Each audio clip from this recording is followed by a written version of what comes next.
नमस्कार दोस्तों। आज हम पढ़ेंगे काशी नागरी प्रचारिणी सभा के बारे में। अगले 10 मिनट में हम काशी नागरी प्रचारिणी सभा पर जितने भी प्रश्न बन सकते हैं, UGC net JRF, assistant professor Hindi, PGT, TGT या किसी भी अन्य परीक्षाओं में उस पर बात करेंगे। तो काशी नागरी प्रचारिणी की स्थापना आप सभी लोग जानते हैं 16 जुलाई 1893 को हुई थी। भारतेंदु हरिश्चंद्र की मृत्यु के बाद एक अवकाश पैदा हो गया था हिंदी साहित्य के विकास को लेकर काम करने वालों में। उस समय काशी नागरी प्रचारिणी सभा की स्थापना हुई, क्वींस कॉलेज में हुई थी। क्वींस कॉलेज बनारस में है। तब यूपी को संयुक्त प्रांत कहा जाता था। आज उत्तर प्रदेश नाम है, उस समय संयुक्त प्रांत नाम था जब ब्रिटिश इस देश में राज कर रहे थे। तो इसके संस्थापक कौन कौन है? बाबू श्याम सुंदर दास, राम नारायण मिश्र और शिव कुमार सिंह। बार बार ये प्रश्न परीक्षाओं में पूछा गया है। 2012, 13, 14 यूपी टीजीटी, पीजीटी, जीआईसी और असिस्टेंट प्रोफेसर यूजीसी नेट, हर जगह ये प्रश्न बार बार पूछा गया है, खासतौर पे ये तीनों प्रश्न। लेकिन कई बार अंदर से सवाल पूछ देता है कि काशी नागरी प्रचारिणी सभा की स्थापना में सबसे महत्वपूर्ण भूमिका किसकी थी? तो किसकी थी? बाबू श्याम सुंदर दास की। इस सभा की स्थापना का उद्देश्य क्या था? सभा की स्थापना का उद्देश्य था देवनागरी लिपि, हिंदी भाषा और हिंदी साहित्य का प्रचार प्रसार करना और हस्तलिखित पांडुलिपियों को संरक्षित करना। बहुत सारी ऐसी पांडुलिपियां थीं विद्वानों ने जो हाथ से लिखी थीं, वो ग्रामीण क्षेत्रों में, दूर दराज के क्षेत्रों में नष्ट हो रही थीं। उनके संरक्षण पर कोई काम नहीं हो रहा था। सबसे पहले यह काम किसने शुरू किया? काशी नागरी प्रचारिणी सभा ने। इसके पहले अध्यक्ष कौन थे? राधा कृष्ण दास। आप सभी लोग राधा कृष्ण दास के बारे में जानते हैं। ये भारतेंदु हरिश्चंद्र के कजिन थे, उनके फुफेरे भाई थे। और पहली अध्यक्षता इन्होंने ही की थी काशी नागरी प्रचारिणी सभा की पहली बैठक की। कई बार पूछता है पहली बैठक कहाँ हुई थी? तो बनारस के एक सप्तसागर मोहल्ला था, उसके घुड़साल में। घुड़साल मतलब जहाँ पे घोड़े रखे जाते हैं। काशी नागरी प्रचारिणी सभा के अन्य अध्यक्षों का भी नाम पूछ देता है कई बार, तो वो देख लीजिए। पहले राधा कृष्ण दास थे, उसके बाद श्याम सुंदर दास। इसी से अंदाजा आप लगा लीजिए कि ये भारतेंदु हरिश्चंद्र के रिलेशन में थे। और भारतेंदु हरिश्चंद्र 1885 ईस्वी के बाद जब उनकी मृत्यु हुई, उसके बाद राधा कृष्ण दास को इस सभा से जोड़ा गया ताकि उन सारे लोगों को जोड़ा जा सके जो भारतेंदु के साथ काम करते थे। देखिए, बद्रीनारायण चौधरी प्रेमघन भी जो स्थापना के वर्ष में सदस्य थे इस सभा के, उसमें प्रेमघन भी थे। तो 1900 से 1908 तक श्याम सुंदर दास इसके अध्यक्ष थे और 1908 से 1916 तक श्याम बिहारी मिश्र और सुखदेव बिहारी मिश्र, ये मिश्र बंधुओं में आपने ये नाम पढ़ा होगा, तो ये दोनों लोग अध्यक्ष थे। चलिए आगे बढ़ते हैं। नागरी प्रचारिणी, अक्सर ये सवाल भी पूछा जा सकता है कि संयुक्त प्रांत में नागरी लिपि के प्रयोग को लेकर किसने प्रयास किया था और नागरी लिपि के प्रयोग को अनुमति दिलाई थी? उसका उत्तर भी नागरी प्रचारिणी सभा ही होगा। सरकारी कर्मचारियों के लिए उर्दू के साथ हिंदी भाषा का ज्ञान भी अनिवार्य करने का काम सभा के प्रयासों से हुआ था। यह दोनों प्रश्न भी परीक्षाओं में कई बार पूछा गया है।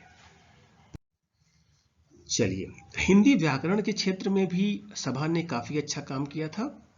और जब ये सभा स्थापित हुई थी तब हिंदी भाषा का कोई व्यवस्थित व्याकरण नहीं बन पाया था। हालांकि हिंदी का प्रथम व्याकरण जोशुआ केटलर, आप सभी लोग जानते हैं, 1715 ईस्वी में ये व्याकरण लिखा गया।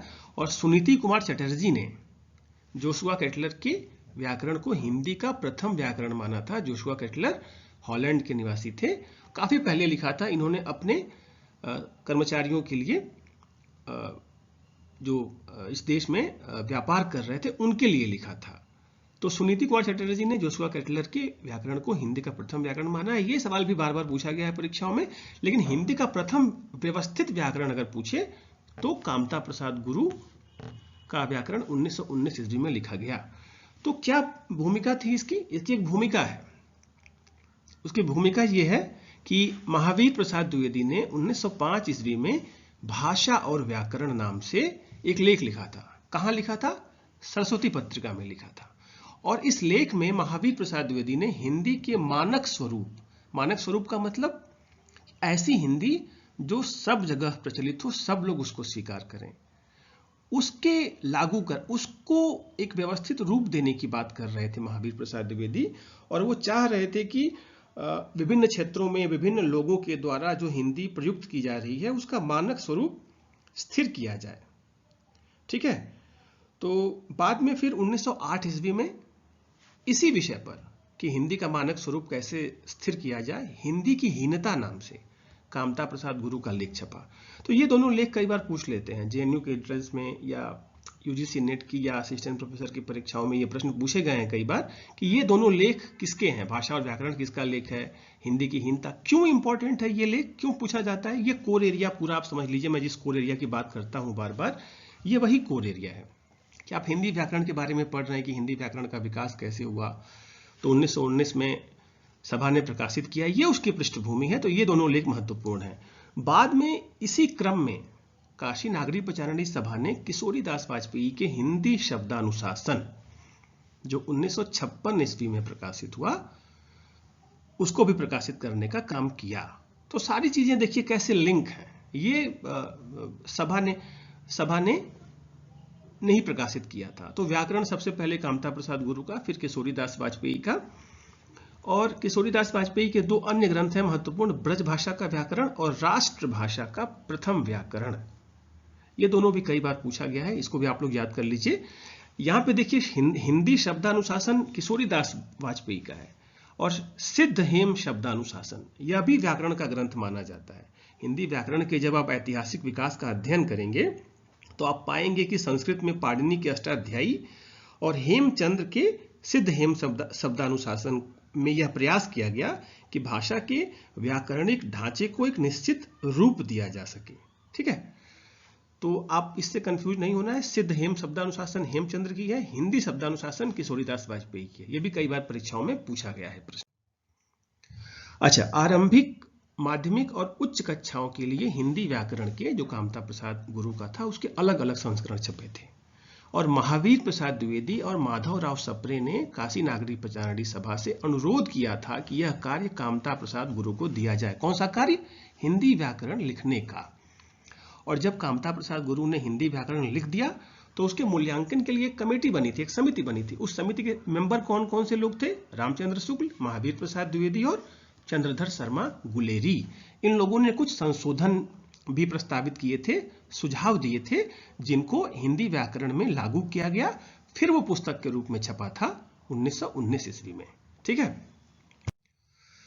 चलिए, कामता प्रसाद गुरु के व्याकरण पर किन किन व्याकरणों का प्रभाव था? तो अरबी फारसी शब्दों के लिए राजा शिव प्रसाद सितारे हिंद के हिंदी व्याकरण का, ठीक है, शैली के रूप में दामले के मराठी व्याकरण का, और प्लॉट्स के अंग्रेजी में लिखे गए व्याकरणों को भी उन्होंने आधार बनाया था। तो प्लॉट्स का एक ग्रंथ है हिंदुस्तानी ग्रामर, उसका भी प्रभाव पड़ा था। तो ये इसलिए महत्वपूर्ण है क्योंकि कामता प्रसाद गुरु की व्याकरण पर इनका प्रभाव है। तो ये कोर एरिया है, मैं जिसकी बार बार बात करता हूं आप लोगों से कि कभी भी पढ़िए तो संपूर्णता में पढ़िए, एक ही जगह सारी चीजें पढ़ लीजिए। और ये सारी चीजें काशी नागरी प्रचारणी सभा से जुड़ी हुई हैं। चलिए, 1900 ईस्वी में सरस्वती पत्रिका, देखिए इसका भी संबंध सभा से है। तो सभा के ही तत्वावधान में इसका प्रकाशन हुआ। पहला अंक इंडियन प्रेस प्रयाग से छपा। चिंतामणि घोष इंडियन प्रेस के मालिक थे और वही पहले संपादक बने। दूसरे संपादक कौन थे? बाबू श्याम सुंदर दास, 1902 ईस्वी में।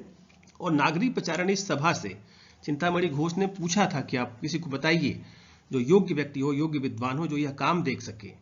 तो सभा ने बाबू श्याम सुंदर दास का नाम प्रस्तावित किया था। आप सभी जानते हैं 1903 ईस्वी में कई बार पूछा गया है यह प्रश्न।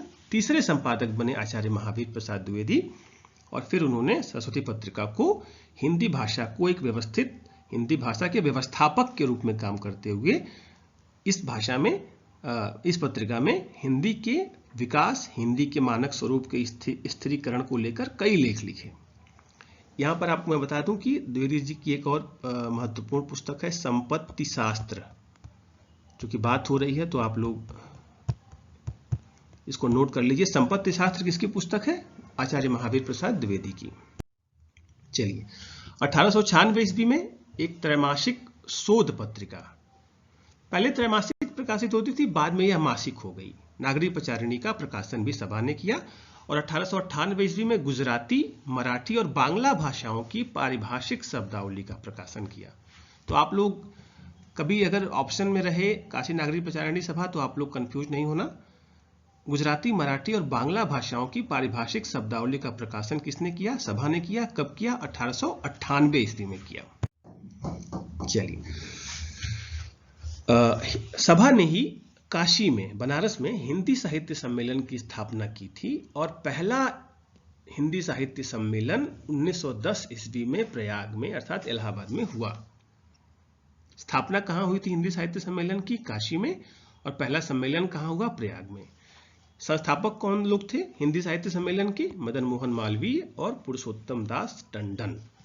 तो आप लोग पढ़ते हैं ना कि पुरुषोत्तम दास टंडन का बहुत योगदान रहा हिंदी भाषा के प्रचार प्रसार में, तो यही इसी तरह का योगदान था उनका।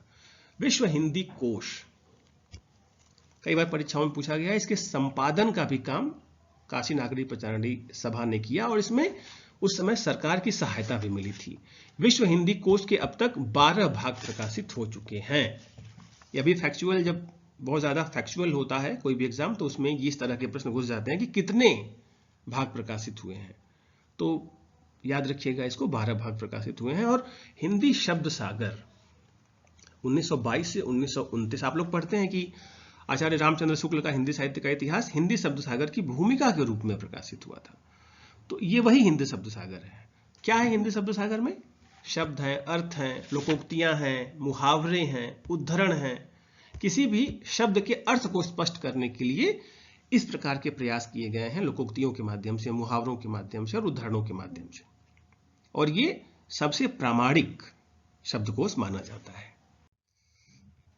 हिंदी शब्द सागर का प्रकाशन बाबू श्याम सुंदर दास, रामचंद्र शुक्ल और रामचरण वर्मा के प्रयासों से हुआ।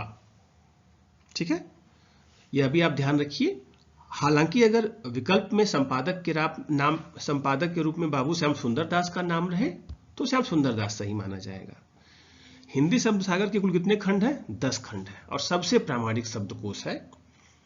चलिए, अगला महत्वपूर्ण बिंदु है कि काशी नागरी प्रचारिणी सभा ने ही हिंदी साहित्य का वृहद इतिहास प्रकाशित किया। कितने खंडों में? 16 खंडों में।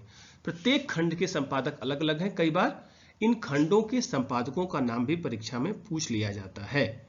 जैसे एक बार पूछा गया था गवर्नमेंट डिग्री कॉलेज यूपी की परीक्षा में, हिंदी भाषा का विकास, ये दूसरा भाग है, इसके संपादक कौन है? डॉक्टर धीरेन्द्र वर्मा। इनका भाषा पर बड़ा अच्छा काम है। तो हिंदी भाषा का विकास, इस भाग के संपादन का काम काशी नागरी प्रचारिणी सभा ने डॉक्टर धीरेन्द्र वर्मा को दिया था। चलिए, तो ये रहा काशी नागरी प्रचारिणी सभा के बारे में सभी महत्वपूर्ण प्रश्नों का संकलन। आपको अगर ये चैनल उपयोगी लग रहा हो तो आप सब्सक्राइब कर सकते हैं, इसको शेयर कर सकते हैं और इससे मुझे मोटिवेशन मिलता है और एक नई ऊर्जा के साथ मैं आप लोगों के लिए और अच्छे वीडियो बनाने में लग जाता हूं। मैं फिर से दोहरा देता हूं कि यह काम मैं स्वांतः सुखाय कर रहा हूं, अपनी खुशी के लिए कर रहा हूं। जब भी समय मिलता है मैं वीडियो अपलोड करूंगा। फ्रीक्वेंसी थोड़ी तेज करने की कोशिश करूंगा, ऐसा बार बार लोग मुझसे रिक्वेस्ट कर रहे हैं।